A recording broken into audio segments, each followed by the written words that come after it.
Saludo al señor expresidente de Klerk, a su querida señora, diciéndole muchas gracias por visitarnos de nuevo. Qué bueno que esté aquí. Su presencia es siempre bienvenida y en este caso muy oportuna. Saludo a todos los invitados especiales, el señor director del Tiempo, el señor rector de la Universidad del Rosario. Agradecerles además por esta invitación y por tener esta iniciativa. Creo que es muy importante hacer eventos como estos en presencia de personajes como el presidente de Klerk, porque un proceso de paz requiere muchísima pedagogía, y en la medida en que la gente vaya entendiendo el porqué de las cosas, por qué se toman tales decisiones, para dónde vamos, la gente va aceptando más los cambios que significan un proceso como el que tuvo Sudáfrica y un proceso como el que estamos viviendo aquí en Colombia. De manera que quiero desaprovechar la experiencia de Sudáfrica. Al presidente de Klerk le correspondió un papel muy importante, crucial, en una situación también muy difícil. Y por eso sus experiencias nos sirven muchísimo, nos han servido muchísimo. Este proceso, el que hemos adelantado en Colombia, lo hemos querido hacer con los negociadores que están aquí presentes, con unos asesores internacionales que hemos tenido desde el comienzo. Lo hemos querido hacer de forma responsable, planeada, metódica, estudiando lo bueno y lo malo de otros procesos. Analizamos muchos, qué pasó en Sudáfrica, qué pasó en Irlanda del Norte, qué pasó en El Salvador, qué pasó en Guatemala, qué pasó en Sri Lanka, qué pasó en Angola, y hemos tratado de extraer de todos esos procesos lecciones que sean aplicables al caso colombiano, porque todo proceso tiene sus condiciones particulares, todo proceso es sui generis, en que se está resolviendo un conflicto que es sui generis al país donde se está desarrollando ese conflicto, pero hay algunas reglas que son comunes a todos los procesos. Yo comenzaría por preguntarle, presidente de Klerk, ¿por qué es tan difícil hacer la paz?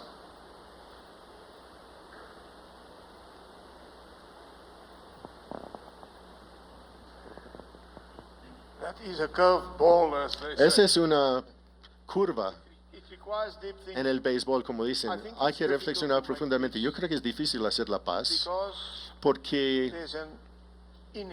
existe un susto inherente en la mayoría de las personas. Yo casi diría que en todo el mundo temen al cambio, se sienten más contentos en la situación donde están en la actualidad, donde conocen todas las circunstancias, aunque hay algunas adversidades, están acostumbrados a esas adversidades. Ellos temen al desconocido y, por lo tanto, el reto para los líderes, cuando se necesita el cambio, el reto para los líderes es convencerle a una mayoría del pueblo de que tienen que sobrellevar su resistencia nacional contra el cambio y que ellos tienen que abrazar al desafío y creer que las cosas se pueden mejorar, pero solamente si se toman las iniciativas. En mi caso, fue importante en mi partido como el primer paso, mi propio partido, donde yo era el jefe, para convencerles, y mi predecesor también empezó con esto, a convencerles de la necesidad del cambio. Como he dicho en una discusión anterior hace unos años, mi predecesor y yo continuábamos con ese hábito y tomábamos el gabinete y otros jefes al bosque en Sudáfrica. Lo llamábamos una conferencia en el bosque donde su celular no funcionaría, donde no había excusa para eso. Bueno, tengo que hacer una pequeña diligencia. Y ahí nos miramos al ojo y hacíamos un autoanálisis profundo, y eso resultaba primero en un consenso dentro de mi partido de que teníamos que tomar los riesgos involucrados en el cambio fundamental, porque la alternativa era demasiado feo para contemplar, o sea, continuar con la guerra que terminaría con centenares de miles o medio millón de surafricanos de todas las partes muertos y lejos de una solución, y al final tendríamos que negociar en todo caso. Entonces, hay que luchar contra la resistencia, contra el cambio fundamental. That's very interesting. That's very interesting because this is an experience that we also are having. Miedo al cambio. Fear of change. Y inclusive And in fact, me he tenido que reunir con muchos psiquiatras para que me expliquen qué es lo que la población siente y por qué le tiene tanto miedo a un cambio. Y me han dado explicaciones que son muy lógicas y que empieza uno a entender. Me dicen, mire, es lo mismo que le sucede a una persona que ha estado presa durante 40 años y que de pronto le dicen, va a quedar libre, se muere el miedo. O inclusive una persona que ha estado enferma, sorda, por ejemplo, durante toda su vida, y le dicen, va a poder oír, se muere el miedo. Miedo a la paz, uno diría, pero ¿cómo le va a tener a alguien miedo a la paz? Y la verdad es que sí, porque tiene miedo a que cambie su situación y no sabe si va a ser para bien o para mal. Por eso la pedagogía es tan importante. A usted le tocó mucho hacer esa pedagogía, y uno puede hacer una pedagogía usando inclusive el mismo miedo, de dos formas. Por el lado de los costos de continuar con la guerra, o los beneficios que puede traer la paz, o una combinación de ambos. ¿Cuál es la fórmula más efectiva para que la población venza ese miedo? yo creo que existe otro temor, señor presidente, que usted no mencionó, y eso es el temor de que las personas podrían perder lo que tienen.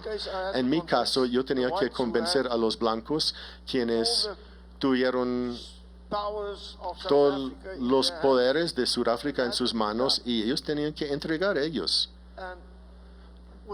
¿Y con qué se reemplazaría? Entonces yo tenía que sobrellevar ese miedo. Ese es un pie de página a lo que yo había dicho anteriormente. Yo creo que uno tendría que tratar o dirigirse a ambos lados de las razones de por qué la gente resiste al cambio, las razones que usted mencionó. Una razón siendo que yo podría perder todo lo que tengo. La situación nueva podría ser más negativa que la vieja. Y por lo tanto, yo creo que en el proceso hay que convencerle a la gente de los beneficios y utilizar ejemplos de otros países donde el cambio fundamental sí ha conllevado a prosperidad mucho mayor. En mi discurso esta mañana yo dije que Sudáfrica en lo económico, pues su economía ha triplicado en los últimos 20 años porque habíamos estado aislados de la comunidad internacional y ahora se abren las puertas. Entonces convencerles dándoles ejemplos y también con estudios utilizando expertos académicos y similares para decir si podemos arreglar esto, los beneficios van a ser los siguientes. En el caso de Sudáfrica, el miedo de cierto sector de la población de perder todo lo que tienen, pues estaba sustentado porque iban a perder el poder. En el caso colombiano eso no es el caso. Aquí ese miedo no debería existir. por supuesto que existe, no, es que es el principio del fin del sistema democrático, que esto va a convertirse nuevamente en un país con un régimen comunista. Esos son los extremos, pero aquí no existe ese peligro que existía en Sudáfrica. Pero quiero hacer otra pregunta, quiero hacerle muchas preguntas, presidente de Klerk. Yo estuve en Sudáfrica a mediados de los 90, estuve reunido con Mandela y veía en la televisión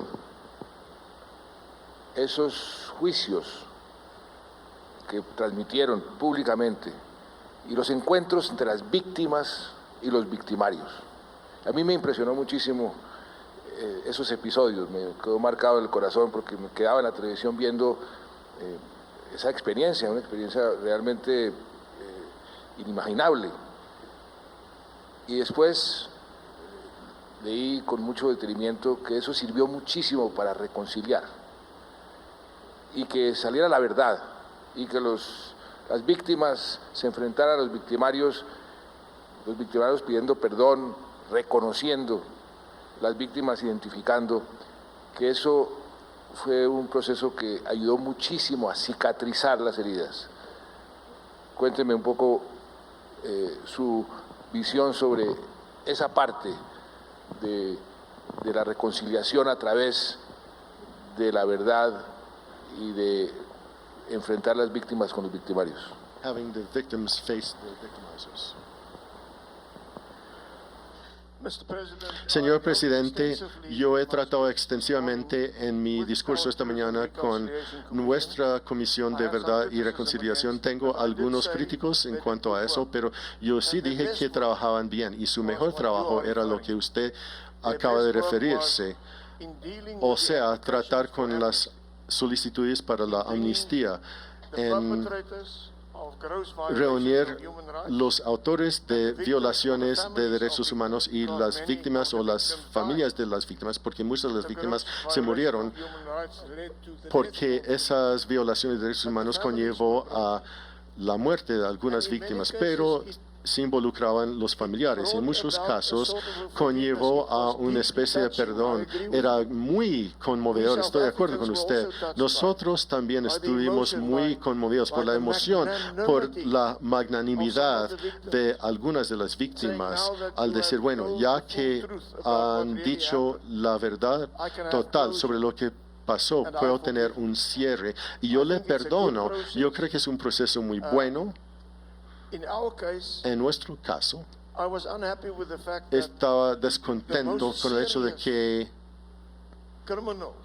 los delincuentes más graves podrían salir de la confesión y del proceso y podrían estar totalmente libres. Mi información es que en su caso va a ser diferente, que sí va a haber alguna suerte de pena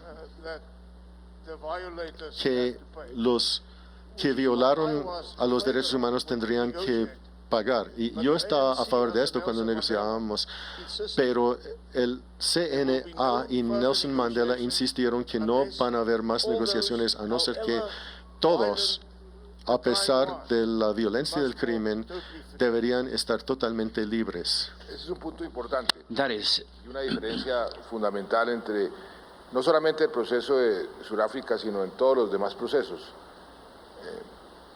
Colombia, el proceso colombiano va a ser la primera vez que un grupo insurgente entrega las armas y se somete a un proceso judicial. Y desde el comienzo nosotros nos propusimos ese objetivo. Una de las líneas rojas que pusimos y que se ha cumplido es que iba a ser un proceso de paz sin impunidad. Y la justicia transicional lo que permite es que se den beneficios en las penas, pero es indispensable que los máximos responsables de los crímenes de lesa humanidad y los crímenes de guerra tienen que ser juzgados. Y lo que aquí se hizo, y es la primera vez que se hace en la historia del mundo, que las dos partes se ponen de acuerdo porque generalmente es un tercero, Naciones Unidas, que impone un sistema de justicia. En este caso, las dos partes se pusieron de acuerdo para crear un tribunal y un sistema en donde los máximos responsables serán investigados, serán juzgados, serán condenados y serán sancionados.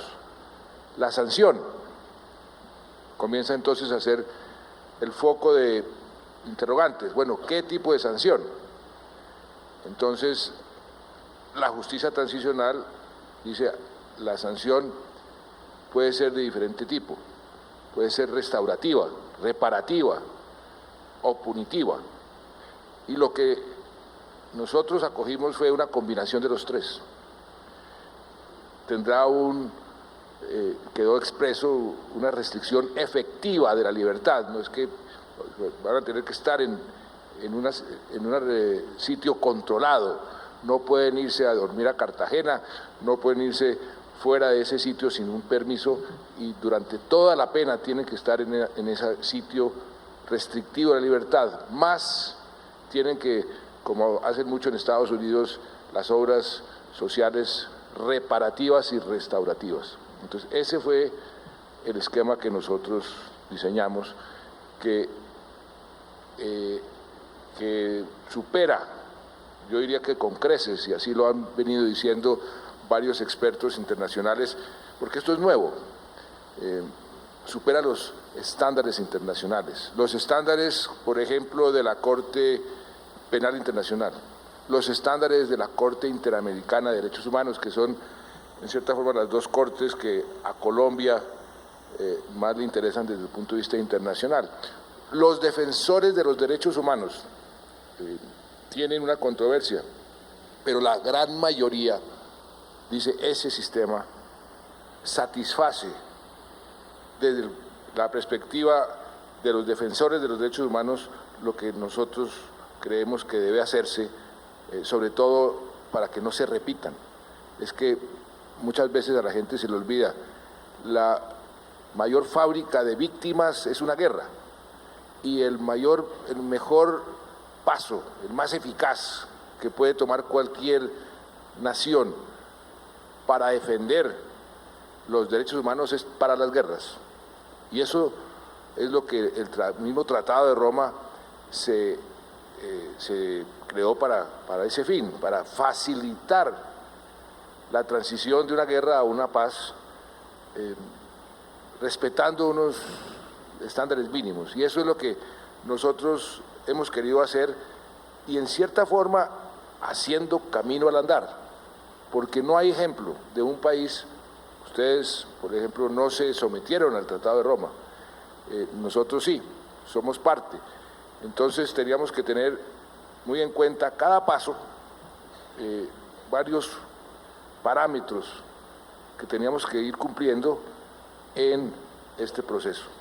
Y yo creo que llegamos a un punto de equilibrio muy razonable, yo diría que el mejor posible. Desde el comienzo dijimos, vamos a tratar de lograr el máximo de justicia que nos permita la paz. Y creo que llegamos a eso, el máximo de justicia, porque las FARC comenzaron exactamente como decía Mandela, y usted mencionaba, presidente de Klerk, y a cuenta de qué vamos a ser nosotros los primeros que nos tenemos que someter a un juicio si todos los demás procesos han salido sin ningún tipo de restricción ni de castigo, son los primeros. Entonces eso es un elemento adicional muy importante en este proceso. Y ahora la gran pregunta, por ejemplo, que se hacen es ¿cómo se van a designar esos magistrados? Porque existe el temor que van a ser unos magistrados que van a designar una de las partes. Unas personas dicen, no, eso van a ser magistrados de las FARC que se van a ir contra las fuerzas militares, y por otro lado, no, van a ser los magistrados que van a estar en contra de las FARC. No, tenemos que acertar ahí, eso falta por negociar, pero ya está negociado que no va a ser sugerencias de ninguna de las partes, que necesitamos unos terceros validadores que tengan toda la credibilidad internacional y nacional. Instituciones o personas que inspiren confianza en todas partes, que sean los que designen los magistrados, magistrados que deben tener también unas capacidades muy apropiadas para una labor tan importante. O sea que ahí hay una gran diferencia entre el caso surafricano y el caso colombiano. Otro.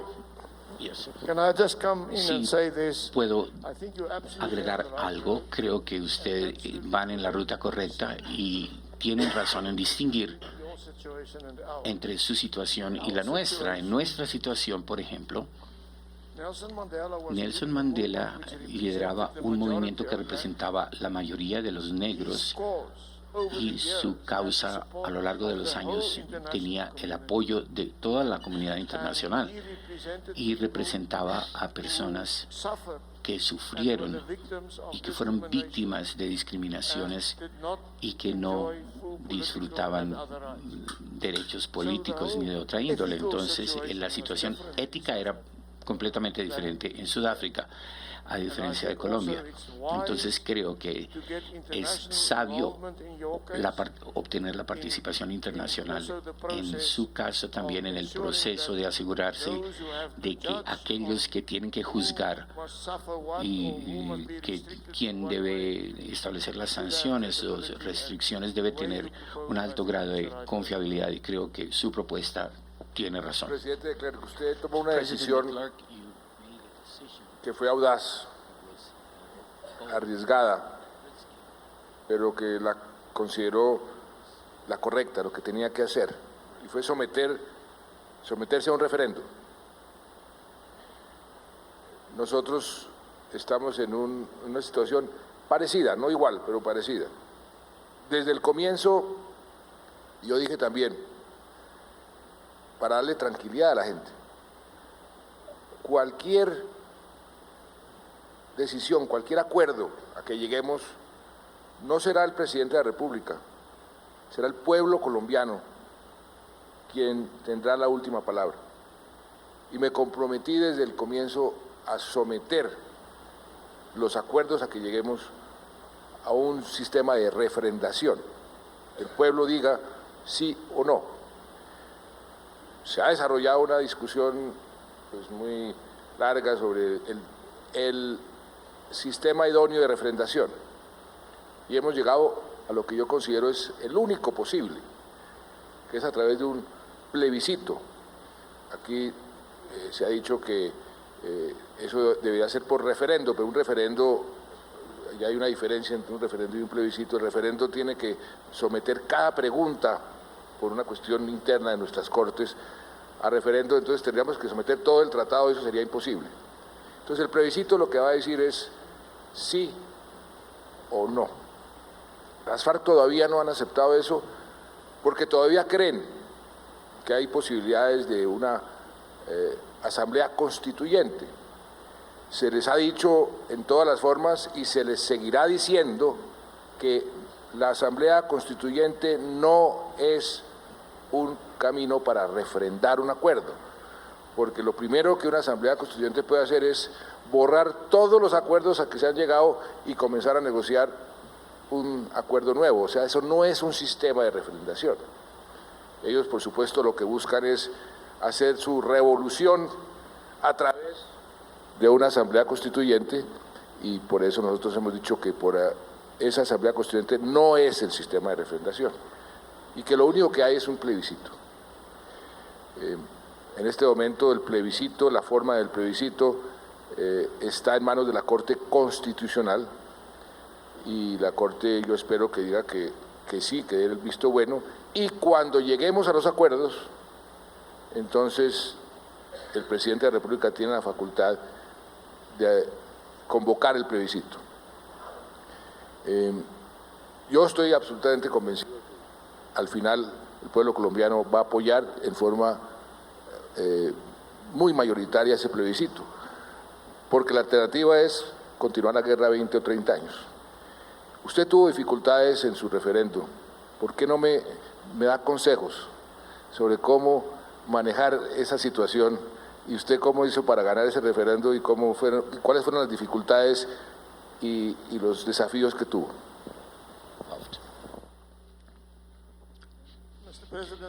Señor presidente, la diferencia entre un referendo y un plebiscito en el caso de Colombia ya se me explicó y me imagino que ustedes realizan un referendo según su sistema jurídico.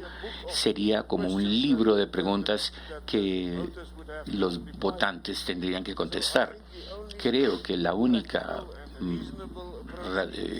aproximación razonable y práctica es distinguir y establecer un plebiscito con una única pregunta sencilla, y para formularla, en nuestro caso, para nosotros fue muy importante hacerlo. Tenía que ser una pregunta justa, equitativa, para que los que digan no saben a qué le están diciendo que no, y a lo que digan que sí también sepan lo que están aceptando. En nuestro caso, yo convoqué un referendo porque estaba perdiendo por elecciones grupos que ya había ganado yo en elecciones anteriores. Entonces, la oposición blanca se oponía a todas las resoluciones. Entonces, tenía que, según ellos, renunciar y llamar a nuevas elecciones. Pero en todas las negociaciones se llega a una etapa de avance, y que yo siempre prometí que iba a haber un referendo. Mi idea fue entonces llevar ese referendo que ustedes llaman plebiscito y anunciarlo, pero podría adelantar otro más adelante. Pero para ustedes es perfectamente claro cuáles son los principios que ya se han acordado, qué es lo que se está negociando y cómo son los mandatos que se necesitan. Y yo lo necesito para implementarlo. La propuesta ni siquiera se me rechazó como injusta. Entonces, la formulación de la pregunta es muy importante y creo que ustedes están pasando por ese debate acerca de cómo formular la redacción de esa pregunta, y les deseo muy buena suerte en eso. Luego, el plebiscito es como una campaña de elecciones. En mi caso, tuve que andar el camino, y lo que yo gané es en adelantar una campaña corta, no una muy prolongada. En nuestro caso, yo la anuncié, creo que fue un mes o 6 meses antes de anticipación, y la campaña y luego el referendo como tal. Entonces, una campaña muy larga puede llevar a una complicación en términos de argumentos. En mi consejo en ese caso sería una pregunta equitativa, una campaña muy intensa. En mi caso, lo que me ayudó mucho para obtener el sí en el voto es que contra la oposición tuvo que enfrentar una elección en que ganamos con 69.9%. Entonces, mucha gente llegó y apoyó por lo clara que era la campaña y por el buen apoyo que recibí de los medios en ese sentido, y por eso ganamos. Muy bien. En el proceso de paz siempre hay lo que llaman en inglés los spoilers, los que quieren sabotear el proceso por diferentes razones.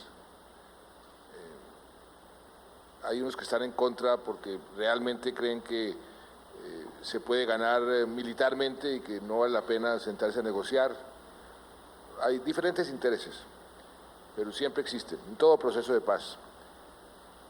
¿Cuáles fueron los opositores del proceso, no del gobierno, del proceso, que más dificultades le presentaron a usted y cómo los manejó?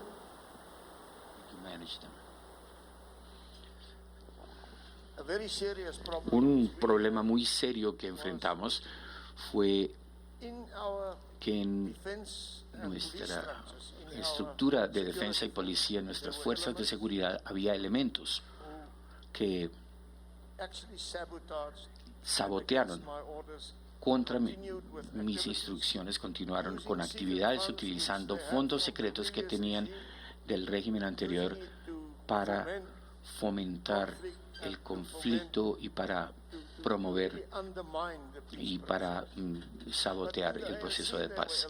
Pero en sí, esos elementos, y especialmente en el Partido de Libertad en Casa, que no eran como usted, que querían una victoria militar, como usted lo decía. Entonces las fuerzas de seguridad y los mismos elementos de los partidos constituyeron un obstáculo importante. ¿Cómo lo manejé? Había una tendencia para darle demasiada importancia a las fuerzas de seguridad, incluso en los medios, y mirar como de lado a los elementos que CNA y en Encarta, los partidos, para sabotearlo. Entonces, nombré a un juez de alto rango, Goldstein, para liderar una comisión para investigar las causas radicales de esta violencia y, por tanto, el saboteo al proceso de paz. Y le di todo lo que quería y él abrió una caja de Pandora y donde estaban sucediendo estas irregularidades en las fuerzas de seguridad, que condujo al retiro e incluso a llevar a la justicia a 22 desde generales hacia abajo de las unidades de inteligencia militar y a la reestructuración de esa unidad, y esa acción decisiva ayudó a resolver el saboteo continuo y a sus actividades. Con los otros elementos utilizamos un método democrático. Los expusimos, publicamos lo que estaban haciendo, lo hicimos público y influenciamos a la opinión pública y utilizamos las acciones que ellos perpetraban para incluso apoyar el proceso de paz. Y es un proceso político normal de tratar con aprobaciones que son necesariamente a veces negativas. Una creencia Here there was hace poco que uno de los sectores que usted acaba de mencionar, las Fuerzas Armadas, se oponían por definición al proceso de paz. Algunos con el argumento, yo he hablado con mucha de la gente que tenía esa percepción, no, los militares se van a oponer, ellos están hechos para hacer la guerra, lo que les gusta es la guerra, y ellos están protegiendo su papel en la sociedad, van a ser cada vez más importantes porque estamos en guerra y por consiguiente nunca van a estar de acuerdo con la paz. Ese es un sofisma. Los militares son los que ponen los muertos, son los que arriesgan sus vidas, y yo creo que una de las razones por las cuales fracasaron los intentos anteriores de hacer paz con las FARC es precisamente porque no tuvieron en cuenta a los militares. Yo tomé la decisión contraria. Desde el primer día, cuando comencé las negociaciones secretas, les conté a los comandantes de las fuerzas y les dije, vamos juntos a embarcarnos en este proceso. Cuando nombré negociadores plenipotenciarios, nombré un general de gran prestigio del ejército y un general de gran prestigio de la policía como plenipotenciarios. Y me he tomado el trabajo de informar permanentemente a todos los miembros de las fuerzas la evolución del proceso. Y hemos llegado al punto donde ellos están apoyando el proceso y, por supuesto, están también muy interesados en que la justicia sea aplicable para todo el mundo, porque aquí hemos tenido experiencias en donde se han hecho procesos, se han amnistiado guerrilleros y dentro del mismo conflicto, el mismo combate, han salido condenados soldados que han acabado en la cárcel, y entonces esa situación se ha considerado muy injusta. Yo les dije desde el principio, eso no va a suceder en este proceso. Y hemos hecho algo muy sui generis también. No hemos permitido que la situación jurídica de las fuerzas militares, de los llamados agentes del Estado, sea negociada con las FARC, por dignidad de las propias fuerzas. Pero paralelamente sí hemos evolucionado para tener un sistema en donde no haya una injusticia en contra de las Fuerzas Armadas en materia de justicia transicional, partiendo, y esa es la gran diferenciación, de dos polos totalmente opuestos. Todo lo que la guerrilla ha hecho se presume ilegal en el sistema de justicia.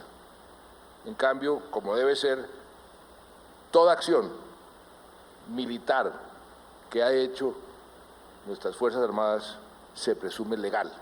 O sea, se parten de dos puntos, los dos polos totalmente opuestos, pero para llegar a una situación donde los militares no sientan que están siendo tratados injustamente, todo lo contrario. Y estaba yo antes de ayer, en una de las divisiones y les explicaba que así como con la guerrilla hemos querido lograr el máximo de justicia que nos permita la paz, con la fuerza pública hemos querido llegar al máximo de los beneficios que pueden obtener, que garantice la seguridad jurídica para ellos en el futuro. Creo que hemos llegado a ese punto y por eso en esta ocasión, gracias a Dios, tenemos el apoyo de las Fuerzas Armadas, un apoyo que ha sido fundamental. Sin ese apoyo habría sido muy difícil llegar a donde estamos y sería muy difícil además la administración del posconflicto.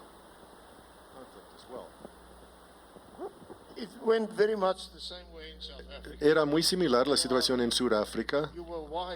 Ustedes eran muy sabios incluirlos desde el inicio, hicimos lo mismo y nunca tuvimos un problema realmente con los jefes. Ellos formaban parte del proceso. En los foros de negociación siempre hubo un subcomité especial que trataba con la seguridad y las nuevas disposiciones en cuanto a qué pasaría con los exguerrilleros, etcétera, etcétera. No los que eran culpables de delitos, sino que eran soldados y cómo acomodarlos en las nuevas disposiciones, qué les va a pasar. Pero era de gran importancia asegurar que todas las personas se trataran de la misma manera, sea de las Fuerzas Armadas del gobierno o de las fuerzas insurgentes o rebeldes. Cuando empezamos a negociar la ley que establecía a la Comisión de Verdad y Reconciliación, el CNA, bajo el liderazgo de Mandela, insistió en que debería haber otra prueba para amnistía para los miembros de las fuerzas de seguridad y para las fuerzas de liberación. Una prueba más fácil para lograr la amnistía si uno estaba luchando contra apartheid, pero más dificultad para los miembros de las fuerzas de seguridad quienes dicen que estaban defendiendo al apartheid. Yo insistía y afortunadamente tuve éxito en negar esto. Los que cometieron delitos, sea del lado del gobierno o de las fuerzas de liberación, la misma prueba se aplica a todo el mundo y al final Mandela les dijo a las personas difíciles en cada partido que ellos tendrían que hacer la concesión y aplicamos la misma prueba en todo momento para todos. Ustedes tienen razón en cuanto al trato que está dando a este asunto. Les felicito. Nelson Mandela le contaba que estuve en Sudáfrica en mediados de los 90. Me acuerdo de una conversación que tuvimos y me recomendó una persona que le ayudó mucho en el proceso de paz, un canadiense que después yo traje a Colombia, hicimos unos trabajos muy importantes, se llama Adam Kahani, que hizo como un ejercicio de tratar de ponerse de acuerdo simplemente por los diferentes escenarios que podría tener Sudáfrica si hacía o no hacía la paz. Por otro lado, nosotros hicimos un ejercicio muy interesante que, mirado retrospectivamente, lo hizo este señor con colombianos, se llamó Destino Colombia, casi que predijo lo que en Colombia iba a suceder.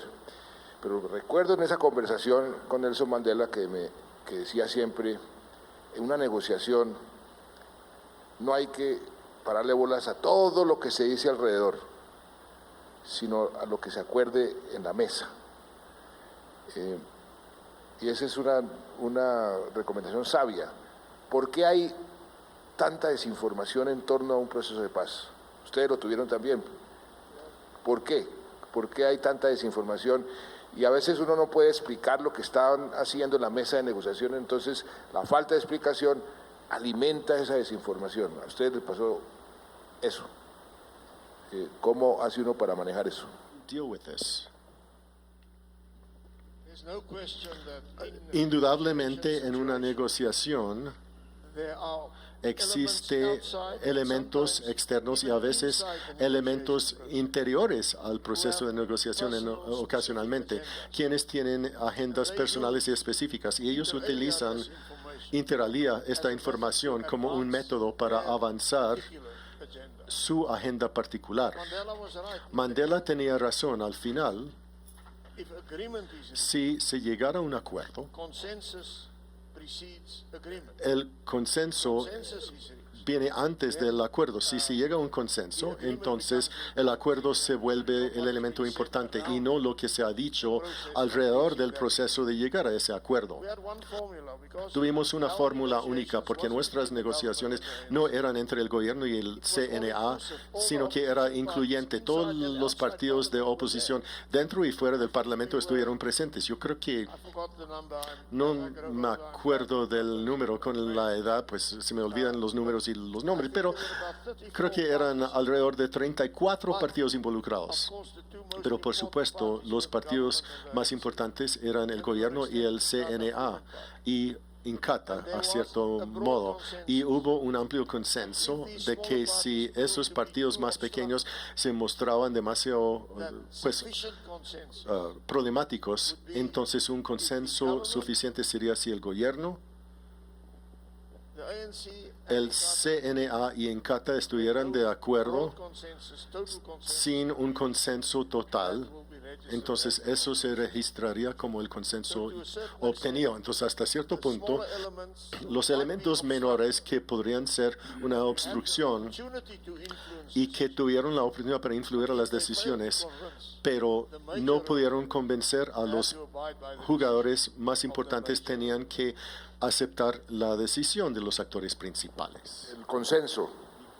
Y el caso de Sudáfrica y el caso colombiano difieren, por ejemplo, en las motivaciones de mucha gente, sus emociones. El caso surafricano, pues la población negra se sentía oprimida, estaba en esa situación, entonces había un ingrediente emocional personal de la inmensa mayoría de la población.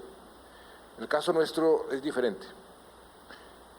La mayoría de la gente vive en las ciudades y hoy mucha de esa gente, o la inmensa mayoría, no siente el conflicto. Entonces se vuelve en cierta forma indiferente frente al conflicto. ¿Cómo hace uno para motivarlos a que no sean tan indiferentes? Porque el conflicto a la larga sí les ha costado mucho a todos los colombianos y es difícil hacer esa relación. Va uno a las regiones donde el conflicto ha estado presente en los últimos años con todo su vigor, y el apoyo y el entusiasmo por el proceso de paz es impresionante. Pero va uno a las ciudades y la gente se siente un poco, no, eso no es conmigo. Entonces, como que se sienten ajenos al proceso. ¿Cómo hace uno para meterlos en el redil y emocionarlos con la paz, que es el gran reto que estamos nosotros teniendo en este momento?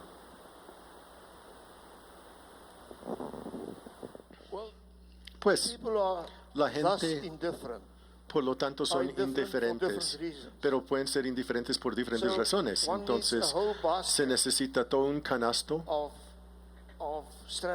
de estrategias para tratar con esa indiferencia, me parece a mí. Para algunos importa el dinero.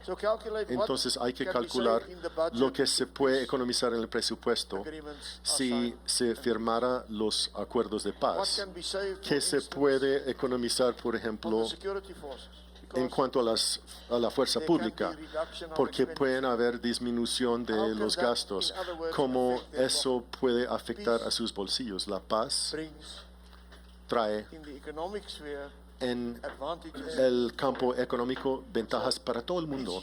Entonces es su futuro también, su ingreso, su tasa de impuestos, todo eso está involucrado y puede mejorarse con la llegada de la paz. Eso es para esa sección de la comunidad quienes son muy pragmáticos y muy egoístas.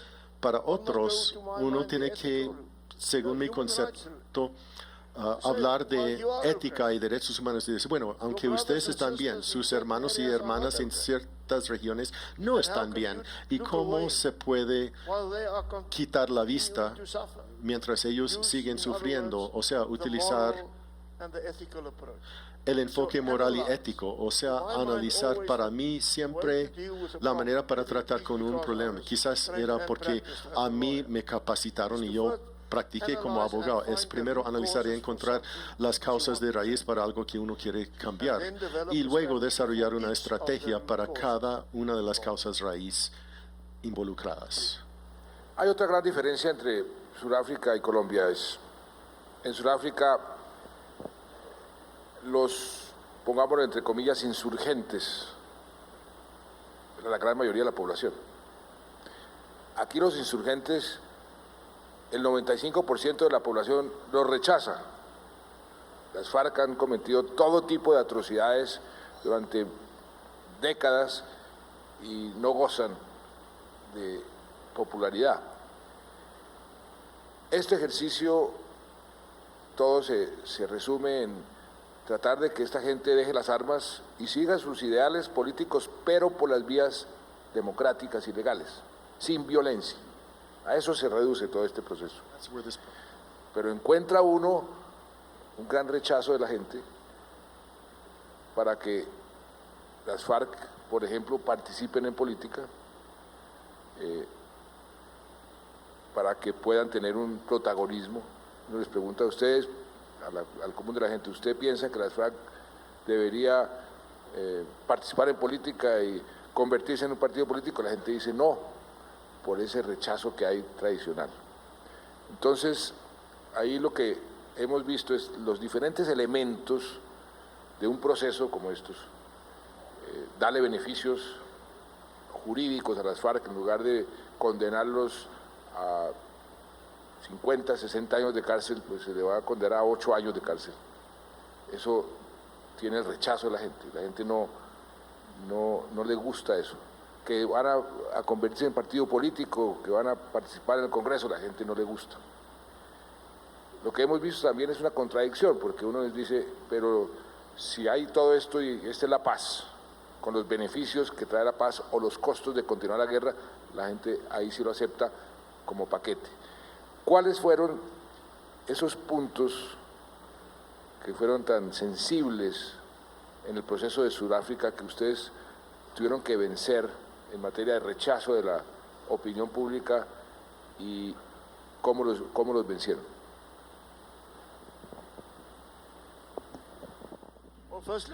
Bueno, en primer lugar, yo pienso que usted ha sintetizado muy bien, señor presidente, la diferencia fundamental entre la situación de los dos países. La gran mayoría, en el caso de Sudáfrica, eran víctimas del apartheid. La minoría, en nuestro caso, eran los beneficiarios del apartheid. En su caso, las FARC representan solamente el 5%, Si ese es el caso, entonces no son una amenaza. Yo creo que un punto de partida debería ser decir que en una sociedad plenamente democrática, si sus negociaciones tienen éxito en cuanto al desarme y en cuanto a la justicia, etcétera, debería haber la libertad de asociación. Y la libertad de asociación incluye el derecho para formar un partido político y participar en las elecciones. Pero el argumento político es que si solamente son el 5% de la población, no hay razón de temerlo. Lo que está pasando en Sudáfrica en este momento, hasta cierto punto, muestra ese punto. Debido a los papeles reversados con la minoría con el poder y la mayoría como víctimas, ahora las anteriores víctimas ahora son parte de la coalición gobernante y existe la tendencia a reducir a los blancos en Sudáfrica a una especie de ciudadanía de segunda clase y los de color y los indios también. No es la política oficial de los partidos del CNA, pero existen elementos en el CNA quienes fomentan esto, quienes realmente dicen que no necesitamos a ustedes los blancos. El presidente Zuma les culpó a los holandeses colonos del siglo XVII por todo lo que ha salido mal en el país. Tenemos un debate intenso sobre el racismo en mi país y la tendencia ahora a tener los elementos que ofrecen en nuestra nueva Constitución protección para las minorías. Decir que no son importantes, hay que revisar esos elementos. Las concesiones hechas a nosotros se cuestionan por elementos del CNA, que es un gran problema para nosotros y que muestra el punto de que una vez de que se logra la paz y se firman los acuerdos, es el principio del proceso de paz.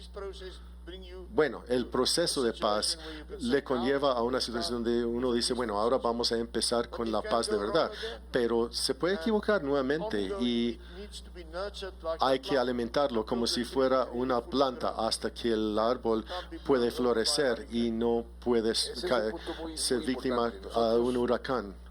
That's a very important point. Hemos querido que esta paz sea, y lo hemos llamado así, sostenible y duradera, es decir, que se mantenga en el tiempo.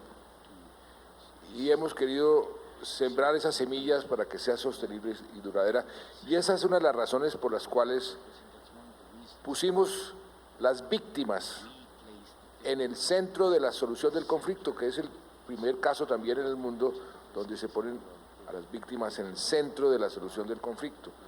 Y el respeto por sus derechos, el derecho a la verdad, el derecho a la reparación, el derecho a la justicia y el derecho a la no repetición. Y yo le cuento, presidente de Klerk, que tuve una lección de vida. Yo comencé pensando que las víctimas, que son muchísimas, aquí hay ya más de 7,5 millones de víctimas declaradas, iban a ser los más duros en el tema de la justicia, por ejemplo. Que el problema mayor iba a ser con las víctimas y el poner a las víctimas en el centro de la solución iba a ser de pronto contraproducente, pero ha transcurrido el proceso y el tiempo y me he dado cuenta que estaba equivocado. Una lección de vida muy importante. Las víctimas han resultado mucho más generosas, más propensas a perdonar, a aceptar que a sus victimarios les den beneficios que el común y corriente de los ciudadanos. Eso ha sido algo que para mí ha sido una sorpresa grata, una lección de vida, pero ha sido así. Y usted decía eso de sembrar un proceso que realmente se mantenga en el tiempo. Y hemos sido muy cuidadosos de construir un proceso que sea estable y duradero, que se mantenga en el tiempo. Por eso, por ejemplo, la parte de la seguridad jurídica ha sido tan importante. Por eso respetar los estándares internacionales para que el día de mañana no venga una corte y deshaga lo que aquí se ha acordado. Todo eso ha sido cuidadosamente estudiado y hemos querido, en la medida de lo posible, tener esos elementos de estabilidad en el proceso para darle legitimidad y consistencia. Y la legitimidad también es muy importante, por eso la importancia del plebiscito. La legitimidad es un elemento fundamental. Entonces, desde el punto de vista de la parte jurídica y la parte de legitimidad, el proceso ha sido fundamental. Me acaban de pasar un papelito que dice que se nos está acabando el tiempo, presidente de Klerk. Yo simplemente primero agradeciéndole nuevamente. Can I just make one comment? Por favor. A lesson we've learned. La Now, lección que 22 years aprendimos after the new dispensation después de started, 22 años de haber implementado el proceso implementation of es que la implementación de los acuerdos es tan as the importante agreement itself. como el propio and while acuerdo. we are, Y and I'm still very proud of our agreement, estamos muy where we orgullosos failed de to nuestro implement them acuerdo. properly, Cuando problems fallamos are now en arising, implementarlo, giving rise to surgen big los tensions. problemas y En generan eso grandes tensiones. también hemos querido ser cuidadosos. Por ejemplo, una lección que hemos aprendido de otros procesos, todos prácticamente, es que hay que acortar los tiempos entre el momento en que uno firma los acuerdos y el momento en que comienzan a implementarse.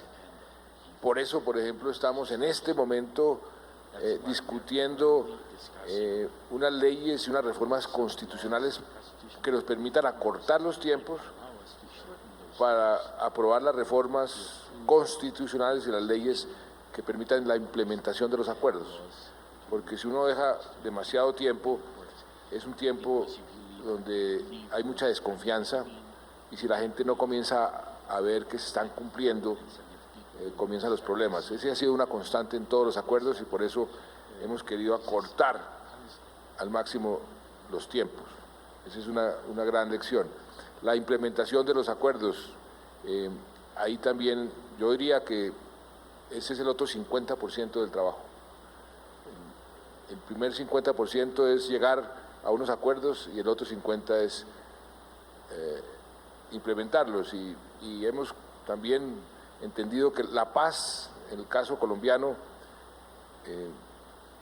comienza es con la firma de los acuerdos, la construcción de esa paz, porque la firma de los acuerdos lo que nos va a permitir es que se silencien los fusiles, que no nos sigamos matando, pero la construcción de esa paz comienza es cuando firmemos los acuerdos y que eso va a requerir un gran esfuerzo, pero unas grandes, inmensas oportunidades para este país. La gente a veces no mide los costos que hemos tenido con esta guerra en materia económica, crecimiento. Hay estudios que dicen que hemos podido crecer entre 2 y 3% más durante 30 años. Imagínense lo que eso significa en términos de ingresos, en términos de inversión social y por el mismo argumento lo que significaría la paz en materia de beneficios sociales y económicos. Ayer el presidente del Banco Interamericano de Desarrollo hizo una presentación muy interesante, muy bonita, proyectando a Colombia en el año 2030 si se firma la paz. Y es una proyección muy alentadora. ¿Y por qué entonces, para despedirlo, presidente, agradeciéndole de todo corazón, no le dice a los colombianos por qué? Antes le pregunté al principio por qué es tan difícil hacer la paz, ¿por qué nos dice por qué sí debemos hacer la paz?